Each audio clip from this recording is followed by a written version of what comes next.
Arestado ang dalawang lalaking nagbebenta umano ng droga sa Taguig. Nasabat sa kanila ang shabu na nagkakahalaga ng mahigit 700,000 piso. Yan ang unang balita ni EJ Gomez.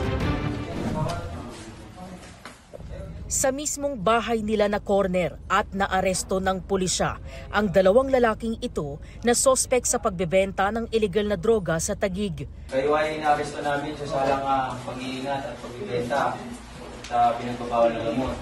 Nagpanggap na buyer ang police asset sa ikinasang buy-bust operation sa New Lower Bicutan alas 2 ng madaling araw kahapon. Hindi na nakapalag ng arestuhin ang high-value target na si alias John, 26 anyos, kasama ang 38 anyos na tauhan niyang si alias Rodolfo. Kayo ay may karapatang manahimik o magpasawalang ibo. Nakuha sa kanila ang 105 grams ng shabu na nagkakahalaga ng 714,000 pesos. Bali si alias John yung ating subject, siya yung itinuturo ng mga dating huli nito mga nakaraang linggo.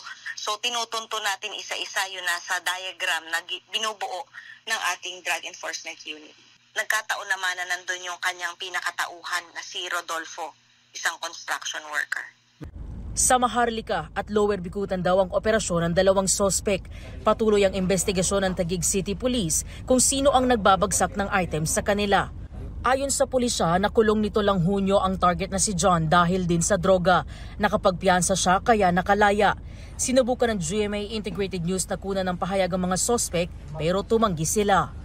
Nakakulong sa detention facility ng Taguig City Police Station ng mga sospek na nahaharap sa reklamong paglabag sa Republic Act 9165 o Comprehensive Dangerous Drugs Act of 2002.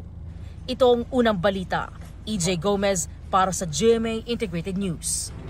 Kapuso, para laging una ka sa mga balita, bisitahin at mag-subscribe sa GMA Integrated News sa YouTube. Sa mga kapuso abroad, samahan nyo kami sa GMA Pinoy TV at sa www.gmanews.tv.